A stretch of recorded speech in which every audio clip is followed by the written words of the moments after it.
Hello, you're watching Express News. I'm Siddharth Bharadwaj, and in this edition, we give you top 100 news of the day. So let's get started. Prime Minister Narendra Modi on Thursday interacted with the elected BJP Panchayat members, municipality members, and corporation members from across Kerala. India's Finance Minister Nirmala Sitharaman on Thursday replied to the discussion on the Union Budget 2026-27 in the Rajya Sabha, that is the upper house.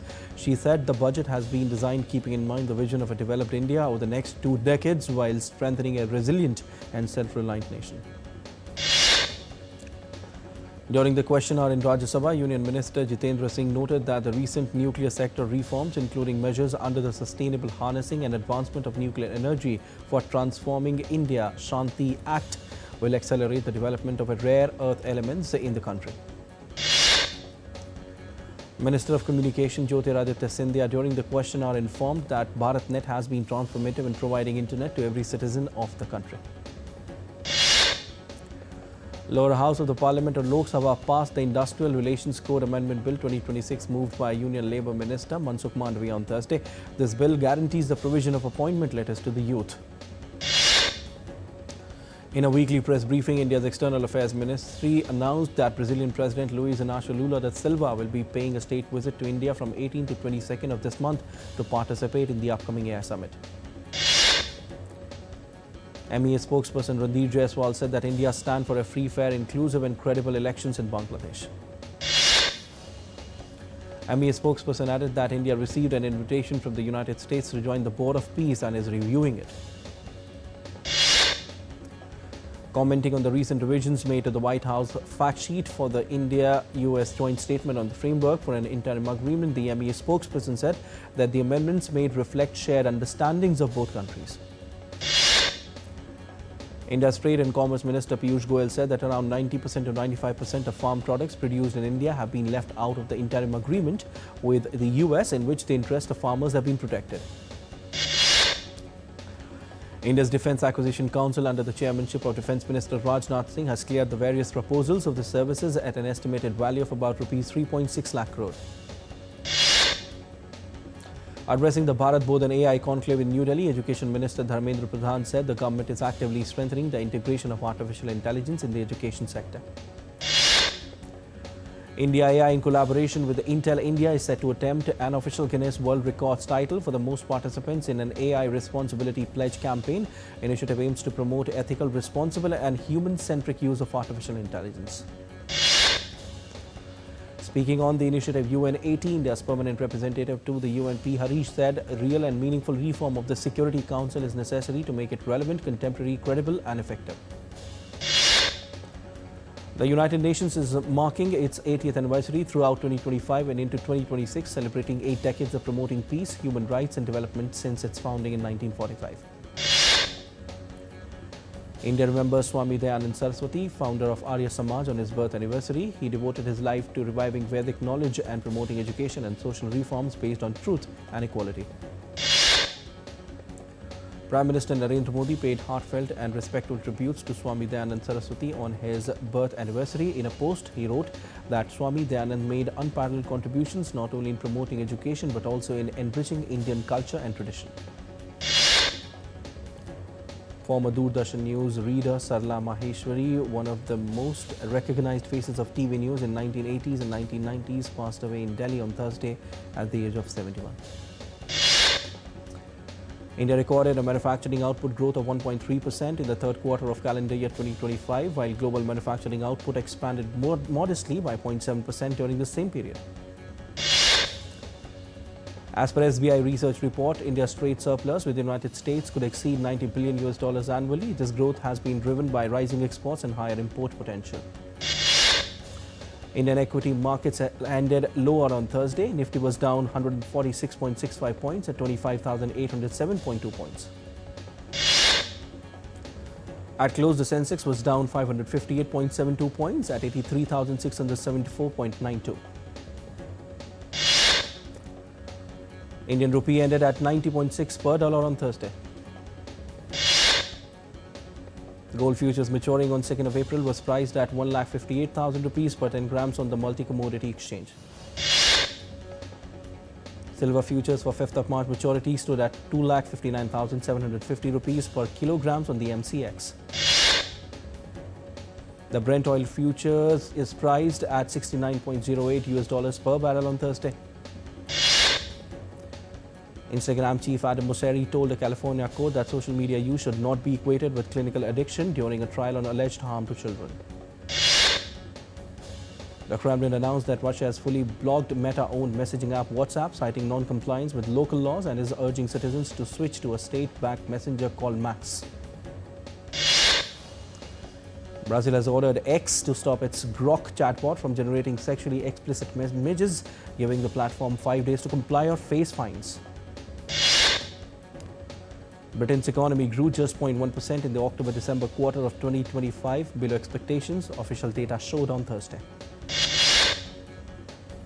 Voting in Bangladesh's 13th national parliamentary election concluded on Thursday in 299 constituencies nationwide. NATO defense ministers gathered for a meeting in Brussels on Thursday with its newly announced Arctic mission and Ukraine topping the agenda. NATO Secretary General Mark Rutte said on Thursday that US is exerting maximum pressure on Russia to end its conflict with Ukraine. Speaking at the Brussels meet, US Under-Secretary of Defense Elbridge Colby said that increased military spending by European countries and Canada will make NATO allies more equal partners with the alliance.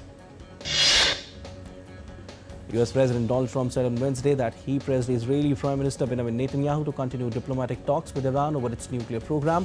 Trump also warned Tehran against rejecting diplomacy again. Netanyahu officially signed on as a member of Board of Peace for Gaza during a meeting with US Secretary of State Marco Rubio. US lawmakers criticized the Justice Department for heavily redacting and withholding records related to late sex offender Jeffrey Epstein. Despite a federal law mandating broad disclosure, the Justice Department recently released the final batch of more than 3 million pages. US Attorney General Pam Bondi on Wednesday refused a request from a Democratic lawmaker to directly apologize to victims present, but expressed regret for their suffering. UK prosecutors said on Wednesday they were in contact with police probing the Epstein files as new emails revealed ex-Prince Andrew appeared to have shared further trade documents with the late US sex offender. France's foreign minister has called for an investigation into a French diplomat accused of exchanging messages with Jeffrey Epstein amid fresh scrutiny following the release of new US Justice Department files. The Republican-controlled US House of Representatives has passed a bill requiring proof of citizenship for voters in the November midterm elections. The US House of Representatives on Wednesday narrowly backed the measure disapproving of President Trump's tariffs on Canada. Britain has committed $205 million to the Prioritized Ukraine Requirements List or PURL initiative to supply Ukraine with US weapons. The European Parliament too voted on Wednesday to approve a total of around $107 billion in loan to fund Ukraine's financial needs for 2026 and 27. Ukrainian President Volodymyr Zelensky has refuted the news reports that he is planning to announce on February 24 a presidential election and referendum on a peace deal with Russia. A missile strike by Russia hit residential and non-residential buildings on both sides of the Dnipro River, bisecting Ukraine's capital city Kiev. The attack struck the thermal power plant overnight, causing significant damage to the plant's equipment. U.S. Energy Secretary Chris Wright said Washington can help achieve a significant rise in Venezuela's oil, gas and electricity output this year after meeting interim President Delcy Rodriguez in Caracas. The Kremlin indicated on Wednesday that Russia will request further details from the United States regarding newly imposed U.S. restrictions affecting Venezuela's oil sector. Massive protests took place in Argentina to oppose President Javier Milei's proposed labor reforms that would restrict the right to strike and roll back employment benefits. The pilot and co-pilot of a small commercial smart airplane were killed in an attack in Indonesia's South Papua province after assailants opened fire on the aircraft. All 13 passengers escaped without injuries. We are heading for a short break. You stay tuned to DD India.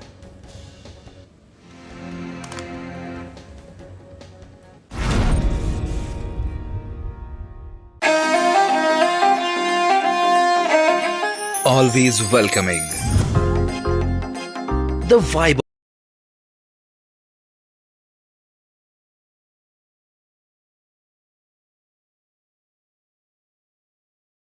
of Punjab is larger than life.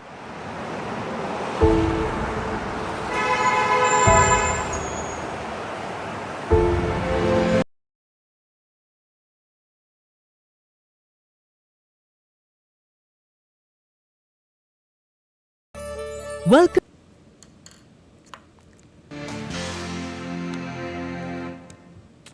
Welcome back. You're watching Express News on DD India. I'm Siddharth Bharadwaj. Let's continue. Flooding worsened in Morocco's Qasr El Kabir as the Locus River overflowed, submerging neighborhoods and major roads, isolating parts of the city and prompting evacuations. Flooding in Portugal's Montemor Ovel Hall forced authorities to evacuate about 3,000 residents near Coimbra as heavy rain swelled the Mondego River, raising fears levees could burst. Successive storms have killed at least 15 in Portugal, prompting evacuations in Coimbra, while Spain and Portugal face alerts, transport disruptions and school closures. Storm Nils brought heavy rain and strong winds to Spain and Portugal, disrupting transport, closing schools and injuring several people. Authorities issued a red alert in northern Spain and advised residents to stay indoors. A drop in temperatures in Florida has driven hundreds of aquatic mammals, manatees to warm water refuges and natural springs, with experts warning the cold snap threatens their survival. Record heat and raging wildfires swept across the southern hemisphere from Argentina to Australia in early 2026 as temperatures neared 50 degrees Celsius and blazes killed 21 in Chile. An extreme heat surge gripped Australia in January while wildfires raged across Argentina's Patagonia and coastal Chile, defying La Niña cooling and marking 3 consecutive years of global heat. Ahead of the summer season, 5,500 fire watchers will be deployed across Uttarakhand from 15th of February as decided in an inter-agency meeting held in Dehradun to strengthen forest fire preparedness. IMD reported Srinagar's minimum temperature at 3 degrees Celsius on Thursday, with drier weather expected across Jammu and Kashmir from today. A snow festival in Kashmir's Aru Valley in Pahalgam affected tourists and locals on Wednesday, featuring snow-covered meadows, cultural performances, winter sports and traditional winter delicacies. A farmer in Rajasthan's Dindwana district has successfully cultivated strawberries using modern and organic techniques, hoping to inspire others to adopt diversified farming even in arid regions. Northern Railway has extended its Vistadome coach service from Srinagar to Sri Mata Vaishno Devi Katra, offering passengers panoramic Himalayan views. At Bal Bhavan in Prayagraj, Uttar Pradesh, children recreated ancient Indian sculptures using eco-friendly papier-mâché. The workshop turned the campus into a mini museum while promoting creativity and environmental awareness. India has been honored as the Country of the Year at BioFact 2026 in Germany, marking its return to global organic farming spotlight after 14 years. India is showcasing organic products like rice, spices, pulses and essential oils at BioFact 2026, highlighting its strength as a major global organic supplier. The annual Mahashivratri fair has begun at the Bhavnath Mahadev temple in Junagadh district, Gujarat, drawing saints, monks and devotees to the Greenar foothills for the 5-day religious celebrations. The Uttarakhand government is making preparations for the upcoming Char Dham Yatra. Authorities are working to ensure the pilgrimage is safe and well organized for devotees. In Ahmedabad's unique Waste to Art initiative, Municipal Corporation's Solid Waste Management Department created the Commonwealth Games 2030 logo using 1,200 kilograms of discarded kite string. British universities are expanding in India, with the University of Southampton opening a campus in Delhi under India's 2023 policy allowing foreign universities. The move also comes as UK institutions face pressure over student recruitment and visa rules. Buddhist monks complete 2,300-mile peace walk. Nearly 2 dozen Buddhist monks concluded a 2,300-mile walk for peace in Washington, D.C. traveling across 9 states to promote compassion and harmony. Mongolia's Dalinzaded, city hosted the 29,000 Camel Festival, drawing over 1,000 camels and nearly 8,000 visitors. Malatya's Radio and Gramophone Museum in eastern Turkey displays over 700 historic audio devices, including radios, gramophones, and a mechanical polyphone. With sections on Turkey's broadcasting history, it combines education, culture, and nostalgia for visitors of all ages. Beijing residents witnessed a spectacular molten iron fireworks performance ahead of Lunar New Year celebrations, lighting up the night sky. The display welcomed the Year of the Horse. Shoppers thronged Rio de Janeiro's Sara commercial district as carnival preparations gained momentum. Costumes, masks, and festive accessories saw high demand at Brazil's biggest cultural celebration. In Vietnam, Hanoi's century-old Hang Luoc flower market has opened ahead of Lunar New Year, attracting crowds to the old quarter for peach blossoms, bonsai, and festive traditions. American actor and film producer Jason Momoa will star in Helldivers, a movie version of the popular video game. The action-adventure is scheduled for a theatrical release on November 10, 2027. The design duo Dao Yichao and Osborne revealed their collection titled Everything Is Now at the New York Fashion Week. Showcasing their brand, Public School, the designers also unveiled a collaboration with systems, applications, and products in data processing. American actor James Van Der Beek, best known for Dawson's Creek, died at 48 on Wednesday after battling cancer. The Broadway play Stranger Things, The First Shadow, is set to be filmed this week for a streaming release. The Stephen Daldry-directed prequel has no launch date yet. The trailer of thriller series Scarpetta, starring Nicole Kidman and based on Patricia Cornwell's novels, has been unveiled. The show is set on premiere on March 11th. A sequel to the high-octane racing drama hit F1 is in development, with producer Jerry Bruckheimer confirming talks with Lewis Hamilton as story work begins. The teaser of Anil Kapoor's action drama Subedar has been unveiled, featuring him as retired soldier Arjun Moria. The trailer of upcoming Indian musical dramedy band Wale was unveiled. The series streams on an OTT platform from February 13. Bahraini rapper Flipperachi, for his viral track Fasla from Dhurandhar, will perform his first Indian show in Mumbai on March 13th. India's Aishwarya Pratap Singh Tomar shot a new world record to clinch the gold medal in the men's 50-meter rifle 3 positions event at the Asian Shooting Championships in New Delhi. Indian hockey team will face Argentina in their second match of the 2025-26 FIH Pro League in Rourkela today after 1-3 loss to Belgium.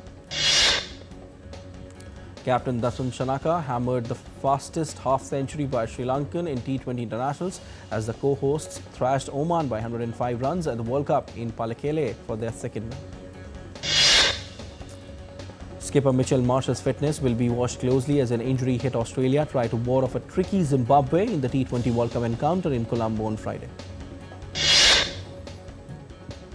England captain Harry Brook rejected criticism that his batters are susceptible to quality spin bowling despite the 30-run loss to the West Indies in the T20 World Cup.